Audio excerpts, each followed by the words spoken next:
Hello everyone, very good morning to all of you. आज के video में 20 जुलाई 2024 के करंट अफेयर कवर करेंगे।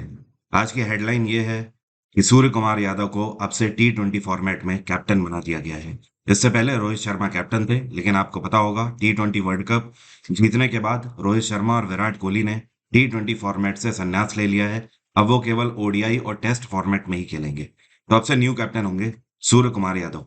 इसके अलावा वाइस कैप्टेंसी दी गई है शुभमन गिल को। शुभमन गिल ओडीआई फॉर्मेट और T20 फॉर्मेट दोनों में अब से वाइस कैप्टन होंगे। मेरे करंट अफेयर के डेली पीडीएफ के लिए आप मेरा टेलीग्राम ग्रुप ज्वाइन कर सकते हैं। मेरे टेलीग्राम का ऑफिशियल लिंक वीडियो के डिस्क्रिप्शन में सबसे ऊपर दिया हुआ है। वहीं से आप डेली के पीडीएफ डाउनलोड कर लिया करिए। साथ में टेलीग्राम पर मैं आपको पोल भी देता रहता हूँ नए नए क्वेश्चंस के, जो कि आपको एग्जाम्स में देखने को मिलते हैं, तो आप उनकी भी प्रैक्टिस टेलीग्राम से ही कर लिया करिए। सबसे पहले बात करेंगे कल के क्वेश्चन की। कल मैंने आपसे सवाल ये पूछा था कि नंदा देवी नेशनल पार्क जो है, ये भारत के कौन से राज्य में स्थित है।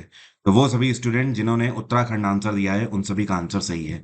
नंदा देवी नेशनल पार्क दरअसल उत्तराखंड के अंदर चमोली डिस्ट्रिक्ट में स्थित है। कहाँ पर? चमोली डिस्ट्रिक्ट में। ये डिस्ट्रिक्ट भी आप नाम ध्यान रखें, क्योंकि क्वेश्चन बन चुके हैं, इवन यूपी पीसीएस तक में ये पूछा जा चुका है। और इसकी स्थापना 1982 में करी गई थी। उत्तराखंड के अंदर चमोली डिस्ट्रिक्ट में जो हिमालय की नंदा देवी की पहाड़ियां हैं, उसी पर स्थित ये नेशनल पार्क है। क्या आप मुझे कमेंट बॉक्स में लिखकर बता सकते हो उत्तराखंड के गवर्नर कौन है इस टाइम पे? शुरू करते हैं अब करंट अफेयर। हाल ही में ये कौन सा देश है जिसने 35 यूरोपियन कंट्रीज के लिए वीजा फ्री पॉलिसी एक साथ लॉन्च करी है? तो ये कंट्री है बेलारूस। और बेलारूस की कैपिटल क्या है? इसको बोलते हैं मिन्स्क। क्या बोलते हैं? मिन्स्क।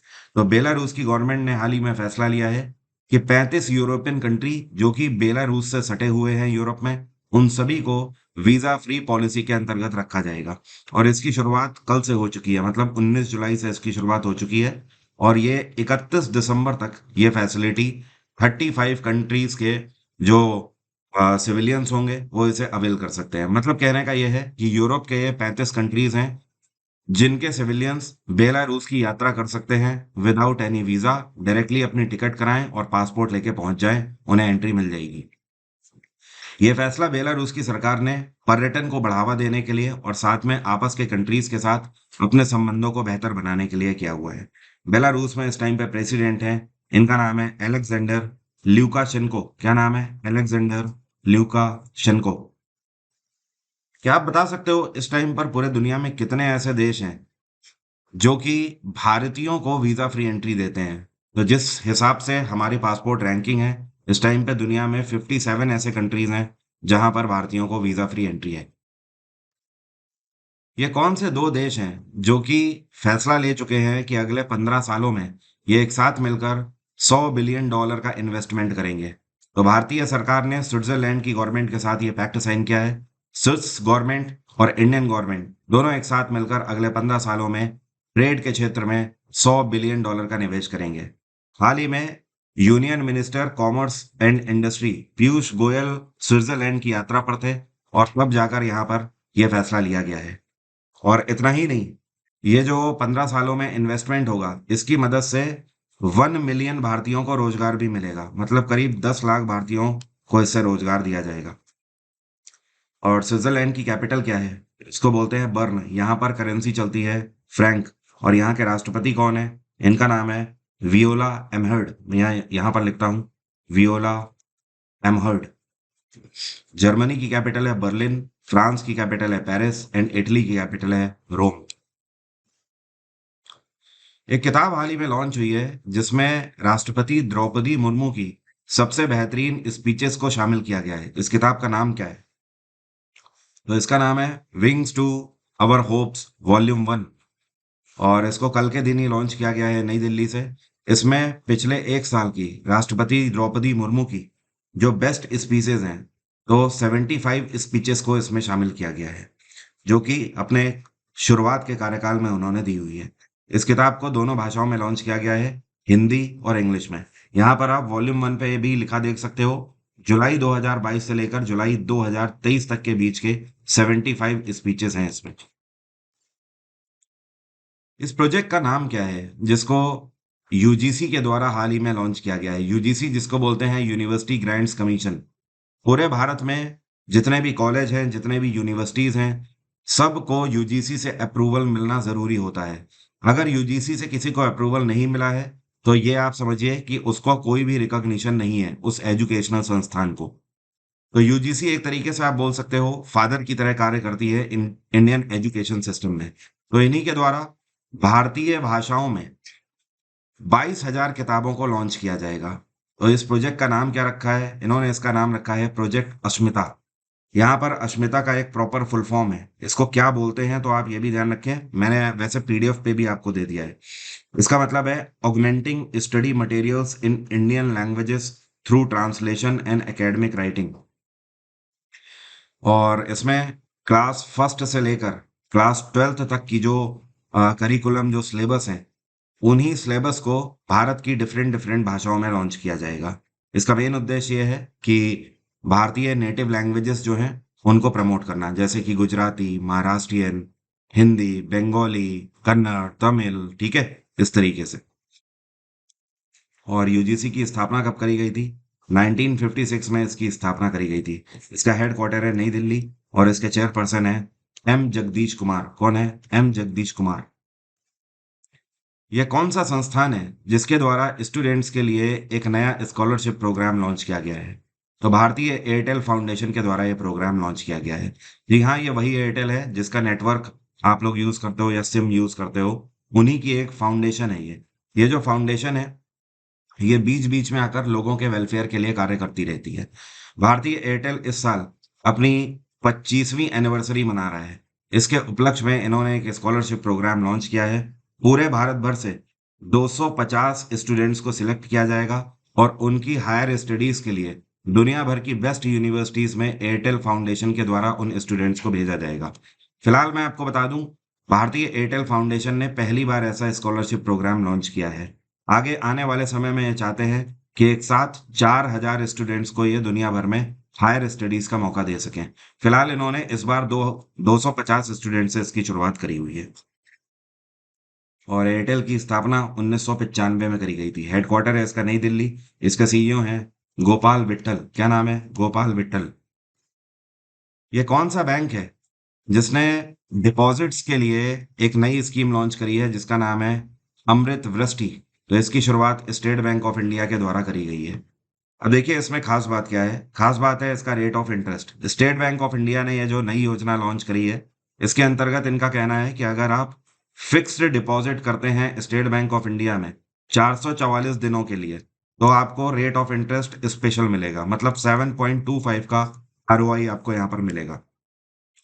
नॉर्मली जहां पर आपको एक बचत खाते में 4% रेट ऑफ इंटरेस्ट मिलता है, उससे कहीं ज्यादा है, लगभग दुगने के बराबर ये होगा। तो ये एफडी है जिसका नाम अमृत वृष्टि रखा हुआ है स्टेट बैंक ऑफ इंडिया ने। 1955 में स्टेट बैंक ऑफ इंडिया की स्थापना करी गई थी। हेडक्वार्टर है मुंबई और चेयरपर्सन है दिनेश कुमार खारा। आपको पता है स्टेट बैंक ऑफ इंडिया की शुरुआत एक्चुअली तो बहुत पहले हो चुकी थी। इसकी स्थापना ब्रिटिशर्स के द्वारा सन 1806 में करी गई थी। तब इसे बैंक ऑफ बंगाल के नाम से जाना जाता था। उसके बाद एक टाइम आया जब 1921 में करीब इसका नाम इंपीरियल बैंक ऑफ इंडिया रखा गया। फिर जाकर आजादी के बाद 1955 में इसका नाम स्टेट बैंक ऑफ इंडिया रखा गया। एक इंटरेस्टिंग बात आपको और बताऊं, आजादी के बाद पाकिस्तान की अर्थव्यवस्था इतनी बेहतर तो थी नहीं, तो भारत सरकार की यह जिम्मेदारी बन रही थी कि भारत से ही हट के एक नया देश बना है, तो उनकी अर्थव्यवस्था में उन्हें सपोर्ट करे। उस टाइम पर करीब 9 महीनों के लिए, आप मतलब ये समझ लीजिए 15 अगस्त 1947 के बाद जून 1948 तक स्टेट बैंक ऑफ इंडिया ने ही पाकिस्तान के लिए भी कार्य किया हुआ है। उसके बाद जाके स्टेट बैंक ऑफ पाकिस्तान बन गया, तब एसबीआई सिर्फ भारत में ही सेपरेट हो गया। ये कौन है जो कि साउथ इंडियन बैंक के फुल टाइम डायरेक्टर के रूप में अपॉइंट किए गए हैं? तो अब होल टाइम डायरेक्टर होंगे डॉल्फी जोस। ये होंगे साउथ इंडियन बैंक के होल टाइम डायरेक्टर। और साउथ इंडियन बैंक का हेडक्वार्टर है त्रिशूर। क्या बोलते हैं इसे? त्रिशूर, जो कि केरल में पड़ता है। इसकी स्थापना 1929 में करी गई थी। इसके सीईओ हैं पी आर शेषाद्री। कौन है? P R Seshadri.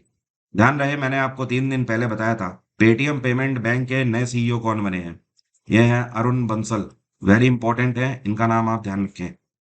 ये कौन से दो संस्थान हैं जिन्होंने बैंक एश्योरेंस को बूस्ट करने के लिए पार्टनरशिप करी हुई है? बैंक एश्योरेंस का मतलब पता है क्या होता है? ये वर्ड लिया गया है दरअसल, यहाँ पर BANC का मतलब है बैंक, ठीक है? और एश्योरेंस का मतलब है यहाँ पर इंश्योरेंस से, ठीक है? तो ये बैंक एश्योरेंस तब कहा जाता है जब एक बैंक और एक इंश्योरेंस कंपनी दोनों आपस में पार्टनरशिप करते हैं। That is called bank assurance. तो इस बार ये पैक्ट साइन हुआ है LIC और IDFC बैंक के बीच में। IDFC फर्स्ट बैंक अपने कस्टमर्स को LIC की पॉलिसीज बेचने का काम करेंगे, और भारत सरकार ये टारगेट लेकर चल रही है कि 2047 तक हर एक व्यक्ति की भारत में एक जीवन बीमा पॉलिसी हो। तो ये उस लक्ष्य को पूरा करने का काम होगा। IDFC बैंक की अगर बात करें, इसकी स्थापना 2015 में करी गई थी। नया बैंक है बिल्कुल, लेकिन काफी अच्छा बैंक है और मार्केट में अच्छी रेपो है इसकी। और इसका हेडक्वार्टर है मुंबई। इसके CEO हैं वी वैद्यनाथन। LIC की स्थापना 1956 में करी गई थी। भारत की सबसे बड़ी बीमा कंपनी है और इसका भी हेडक्वार्टर मुंबई है। इसके चेयरपर्सन है सिद्धार्थ मोहंती। एक बार फिर से इनका रीअपॉइंटमेंट हुआ है। सिद्धार्थ मोहंती का कार्यकाल 2 महीने पहले खत्म हुआ था। अब ये अगले 5 साल के लिए फिर अपॉइंट हुए हैं। कितने ऐसे देश हैं जिनको ICC की तरफ से ICC डेवलपमेंट अवार्ड 2023 से सम्मानित किया गया है? तो इंटरनेशनल क्रिकेट काउंसिल ने फैसला लिया है कि ये टोटल 6 देशों को सम्मानित करेंगे। ये 6 देश कौन कौन से हैं तो आपको समझा देता हूँ। तो है मैक्सिको, जो कि क्रिकेट में अपना बेहतर खेल दिखाने की कोशिश कर रहे हैं, बट अभी ये प्रॉपर इंटरनेशनल प्लेटफॉर्म में आ नहीं पाए हैं। अपार्ट फ्रॉम दिस ओमान हो गया। ओमान के अलावा यूनाइटेड अरब अमीरात हो गया, नीदरलैंड की टीम हो गई, स्कॉटलैंड की टीम हो गई और नेपाल की टीम हो गई। तो टोटल ये 6 देश हैं जिनको ICC के द्वारा ICC डेवलपमेंट अवार्ड से सम्मानित किया जाएगा। ICC की स्थापना 1909 में करी गई थी। इसका हेडक्वार्टर है दुबई और ICC के प्रेसिडेंट हैं ग्रेग ब्रैकली। क्या नाम है इनका? ग्रेग ब्रैकली। इस टाइम पर 108 मेंबर कंट्रीज हैं ICC के। नेल्सन मंडेला अंतर्राष्ट्रीय दिवस हर वर्ष कौन से दिन मनाया जाता है? ये दिवस हर साल मनाया जाता है 18 जुलाई को। परसों के दिन ये दिवस मनाया गया। और इस बार की जो इसकी थीम थी, ये थी combating poverty and inequality is in our hand. मतलब गरीबी और इनइक्वालिटी से लड़ना हर एक देश की सरकार की जिम्मेदारी है। इस दिवस को पहली बार 1994 में मनाया गया था। माफी चाहता हूँ। नेल्सन मंडेला दिवस जो है, ये 1994 के बाद से चालू हुआ है। 1994 में नेल्सन मंडेला साउथ अफ्रीका के पहले ब्लैक प्रेसिडेंट इलेक्ट हुए थे। भारत की T20 टीम की कप्तान के रूप में किसको चुना गया है? तो इंडिया मेंस T20 टीम के कैप्टन, जैसा कि मैं आपको पहले ही बता चुका हूँ, सूर्या होंगे। आपसे सूर्य कुमार यादव आपसे कप्तानी संभालेंगे।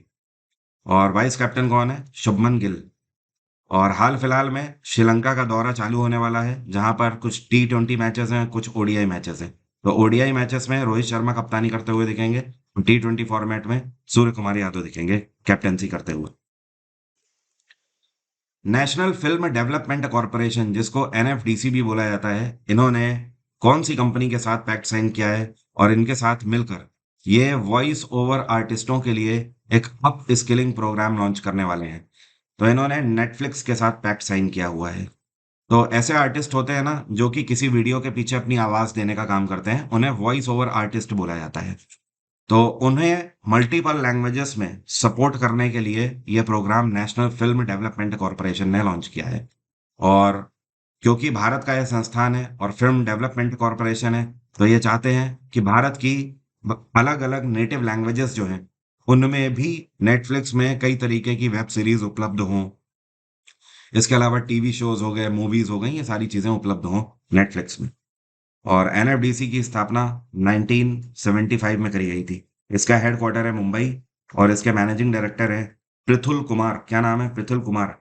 नेटफ्लिक्स आपको लगता होगा नया है, ऑफ कोर्स ये भारत में नया है, लेकिन वैसे नया नहीं है। 1997 में इसकी स्थापना हुई थी।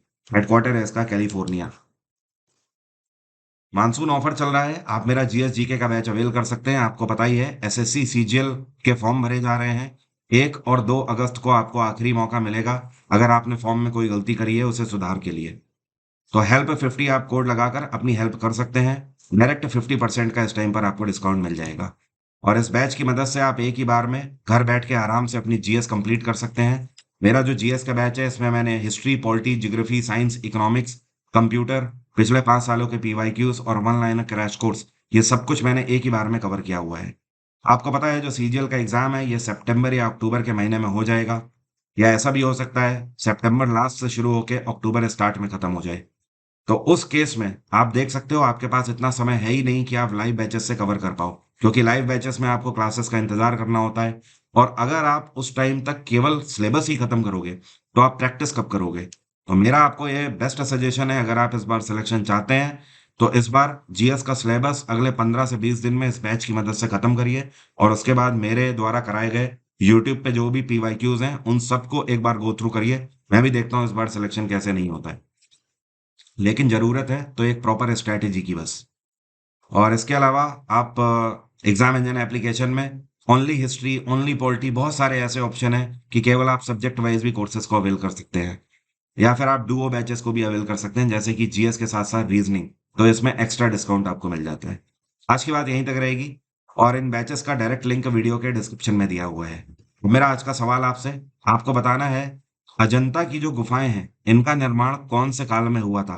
कुषाण में, मौर्य साम्राज्य के टाइम पे, गुप्ता साम्राज्य के टाइम पे, या फिर शुंग वंश के टाइम पे? कमेंट बॉक्स में जल्दी से लिखकर बताइए।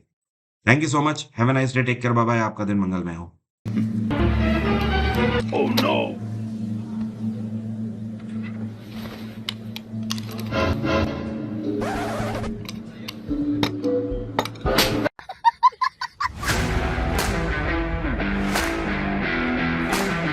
Don't miss out. Download Exam Engine app now for a smarter, efficient exam preparation journey.